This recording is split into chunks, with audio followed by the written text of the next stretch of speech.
Meredith. It's really nice to see you again. Good to see you. Hi, Macy. So nice to see you again. Thanks, you too.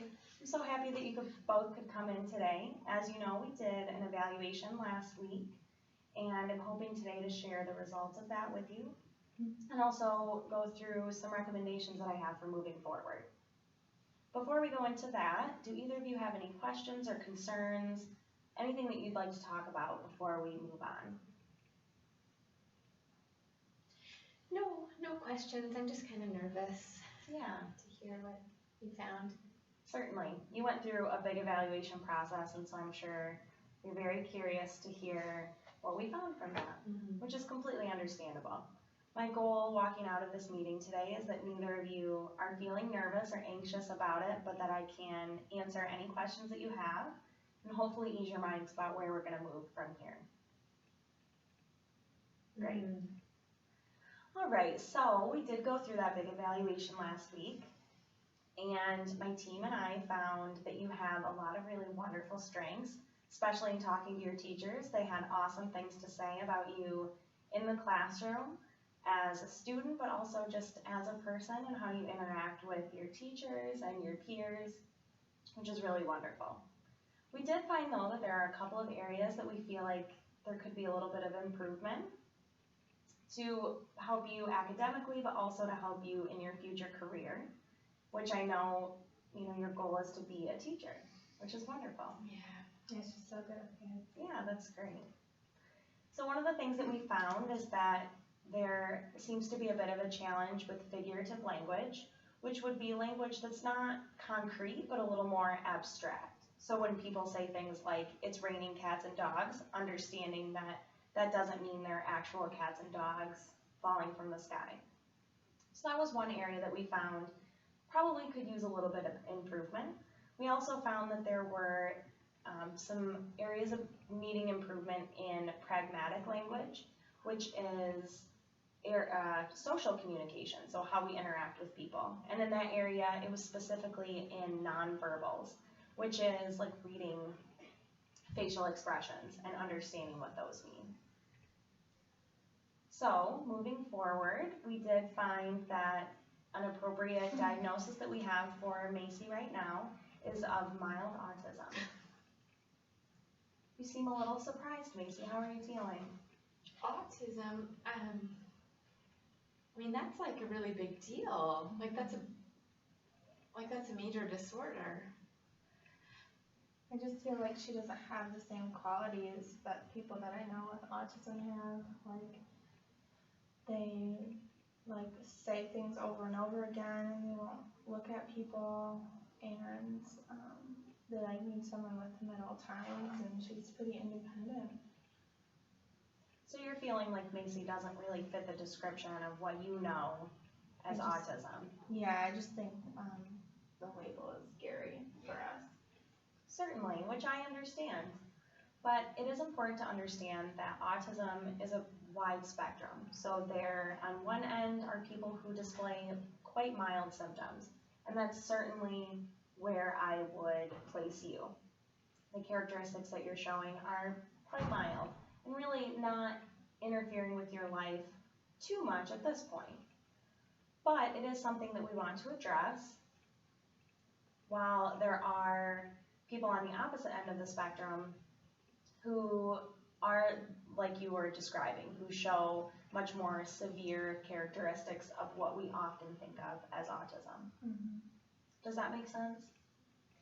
Yeah. But it's a little scary to hear a word like that. Yeah, it's really scary. Certainly.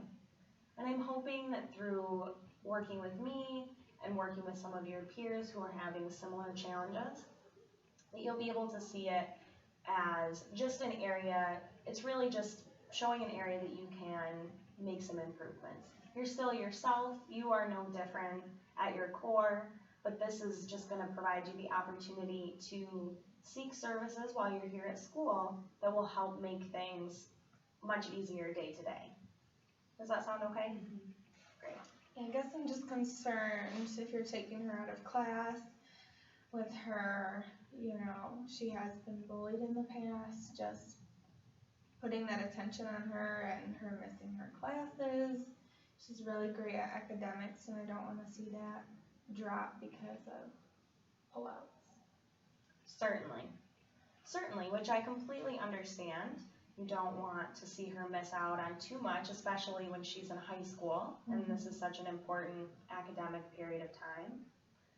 I am proposing that one of the things that Macy start within the next few weeks would be language and pragmatic group therapy, which would be her gathering with some of her peers that are having some similar challenges, and so that they could work on them in a controlled and safe environment, but one that would be a little bit more natural than if just the two of us were to be working together.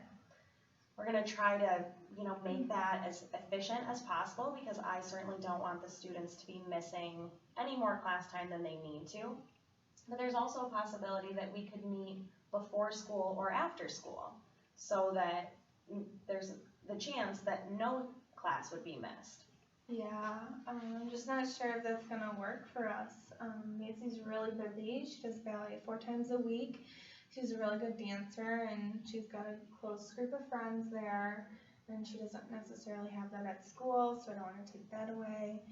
And we have 2 horses at home that we take care of, and also we go to grandma's on Saturday night, and she's cheerleading Saturday morning, and I'm so sorry to interrupt. I'm wondering if you might be willing to engage with me. I have a couple of questions that maybe would help you sort through whether or not working outside of the regular school hours would be a possibility. Would that be okay?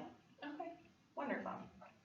So first, I'm wondering if you can think of some advantages to not participating in the group therapy setting.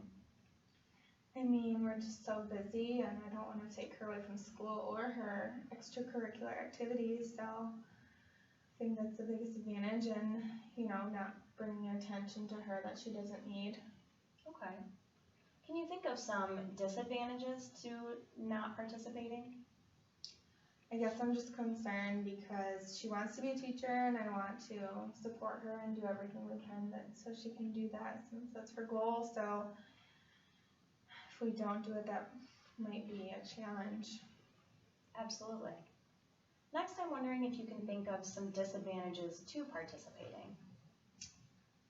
Just like rearranging our schedule. I mean, I know ballet is pretty set. I just have to figure out when we could possibly meet, and you said there's other people in the group, so seeing when they can meet and coordinating all that. Right. It definitely would take some coordination. Mm-hmm. Finally, can you think of some advantages to participating in the group therapy?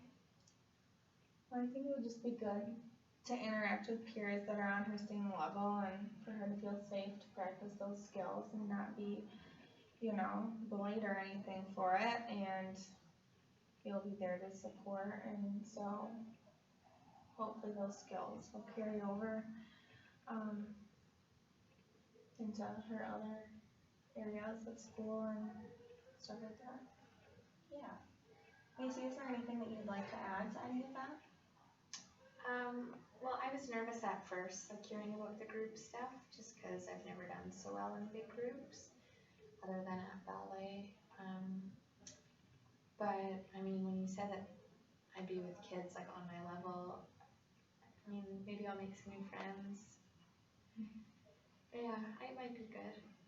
Wonderful. Yeah, I definitely think that it would be a great opportunity to make some friends, especially because you'll be able to practice some of your new skills. Mm-hmm. So after going through all of those, how do you both feel about moving forward with the possibility of participating in group therapy? I think we should do it. I think it would be really beneficial for Macy. Yeah. Wonderful. Well, I'm so glad to hear that. I completely agree that I think that she would really get a lot out of it, and I will be totally open to reevaluating as often as you both like to make sure that it's still something that's beneficial and something that is worth both of your time. And if it's not, we'll, shift things and figure out how we can make sure that you both are comfortable with what's happening. Okay, sounds great. Great. So I do still have a couple of other students and parents that I have to meet with and plan with. So I'm hoping that we could maybe set up a meeting next week sometime, give you a little bit of time to think about what we talked about in this meeting, and if there are any questions or concerns, and also to hopefully come up with a time that might work for our group therapy. Okay. Wonderful. Sounds great. Great, well, we'll set that up, and then I will see both of you next week. Okay. Thank you.